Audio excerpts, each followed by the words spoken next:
Olá pessoal, muito boa tarde, bom dia, boa noite para quem está assistindo de noite. Hoje é um feriado, vou aproveitar para fazer mais um videozinho sobre os PLL, né? As partes que faz com que o receptor tenha estabilidade para receber uma frequência, tá bom? Não sei se o flash vai atrapalhar, essa luz do flash está meio complicado, né? Ó, aqui eu fiz um desenho, né? Em diagramas não, em blocos, né? Só esse negócio de diagrama na cabeça. Como funcionava os primeiros rádios de PX de 11 metros, né? Parte do cidadão. Então, na época, lá no passado, os rádios eram 23 canais. Então era feita uma composição de 3 conjuntos de cristais, né? Geralmente era um grupo de cristais, 4 cristais em um lugar, 4 em outro e 4 em outro. E para fazer a frequência de 16.300 para receber os 11 metros lá, né, os 27 MHz. Lembra que eu disse no primeiro vídeo que essa frequência ela é acrescida de 10,7, né, da FI para receber 27 MHz. Tá bom? Então o sistema, os primeiros rádios, né, eu tenho como referência esse aqui, ó, o Blaupunkt, que era um rádio, se não me engano, da Bosch, e ele era formado por 3 conjuntos de cristais, entendeu? Então tinha um cristal que juntava a recepção e outro conjunto que juntava a transmissão. Então eram 3 conjuntos de cristais. Basicamente eram 2 cristais para transmitir, 2 cristais para receber, ao mesmo tempo que entrava em ação, né? Tinha uns cristais de 10.170, 180, 190. Tinha uns de 10.690, 10.700 e pouco, 10.595. E tinha um outro conjunto de cristais que era 37.600, 37.500, entendeu? Então eles faziam lá uma soma, né? Uma subtração para poder você ter essa frequência. É porque na verdade esses três conjuntinhos de cristais formava-se uma combinação, né? Uma combinação para que você tivesse uma primeira, uma segunda e uma terceira frequência.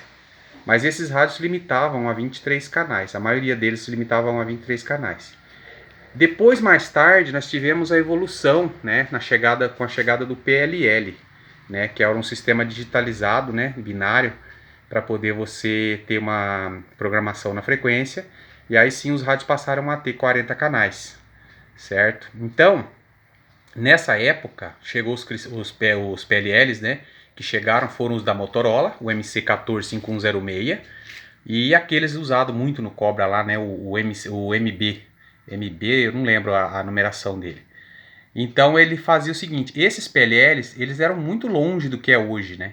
Eles centravam a frequência aqui de no máximo 4 MHz, né? Então não dava para se controlar uma frequência ainda de uma frequência de 16.300. Então eles faziam o quê? Eles usavam um cristal aqui, ó, né? Geralmente era um cristal de 11.000. Era esse aqui, ó, um cristal de 11.000, né? 11.800, 600, e fazia com que a frequência, essa frequência mais essa aqui, desse lá os 16.300. Só que tinha um problema, aqui no PLL deles, né, não conseguia ler uma frequência aqui de 16.300. Então eles faziam uma outra subtração aqui com um cristal de uma determinada frequência, eu não me lembro agora, eu coloquei 4.500 aqui, não sei porquê. Mas essa frequência que saía aqui de 16.300, ela vinha até um misturador, e aí sim você tinha um cristal que fazia com que esse 16.300 aqui ele passasse para cá de forma que seria 4.000, né? 4.000 que era a frequência que o PLL fazia o funcionamento. Então quando você muda o cristal de um Cobra, esse cristal que está em torno dessa frequência aqui, você tem a alteração dos 40 canais, ele acaba controlando outros 40 canais acima, entendeu? Então esse aqui é o PLL do Cobra, né? O principal PLL que usava isso daqui. O MC14506 fazia isso aqui, faz isso, né? E o MB também do Cobra. Os rádios de amador, eles começaram basicamente assim, ó.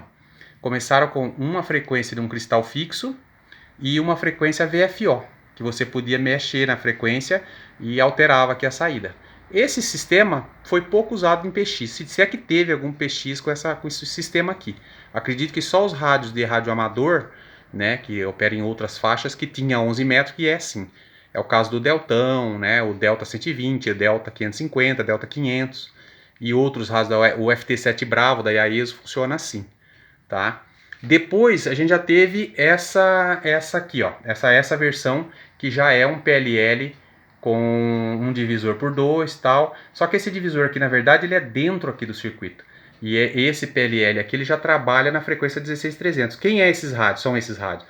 O Cobrinha, 19DX, os Alan 100 da vida, etc, etc, etc. Tá? Então, alguns PX um pouco aí da década de 90, já saiu assim, né?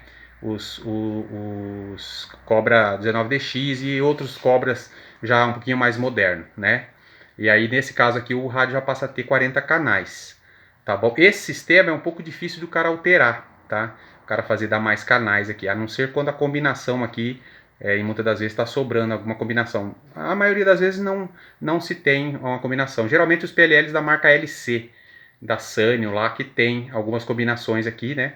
E então isso aqui foi uma versão usada muito no Alan 100 e nos 19DX lá da Cobra 19DX, etc. Bom, hoje em dia nós estamos nessa situação aqui, ó.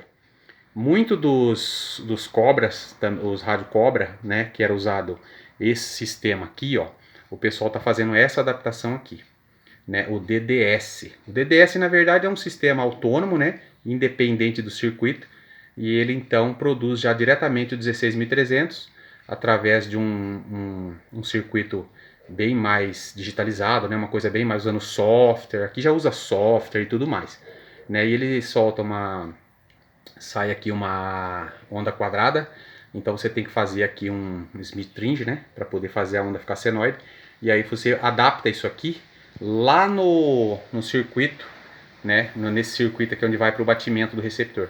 Então esse aqui é a versão moderna dos rádios, né, e só que isso aqui ainda não sai em equipamentos comerciais, isso aqui é uma adaptação.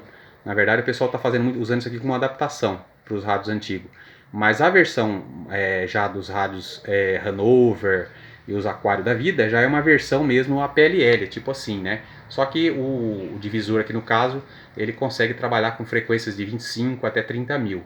Então os rádios modernos já trabalham com PLL dessa forma aqui, né? Só que com mais opções de programação aqui. Geralmente também são software, né? Então são aqui no lugar do PLL, na verdade é um processador, né, com várias funções e atuando em vários setores do rádio, isso aqui tudo dentro de um outro circuito, né, uma CPU, um processador com bastante recurso, tá bom, gente? Então esse aqui é o sistema que dá uma confiabilidade, né, na recepção, na estabilidade na frequência, tá? Então tudo isso que vocês estão vendo se trata de um sistema de estabilização de frequência, tá? Que foram usados no passado, né? Depois da evolução desse veio para esse. Depois nós tivemos esse aqui, que até atualmente ainda funciona, e isso aqui é um sistema mais moderno que está sendo adaptado nos rádios antigos, que serve tanto para esses modelos aqui, quanto para esse sistema aqui também. Tá? Tem rádio FT7 Bravo da Yaesu, o pessoal está fazendo isso aqui também, tá bom? Então é isso daí que eu queria falar nesse terceiro vídeo nosso sobre os receptores.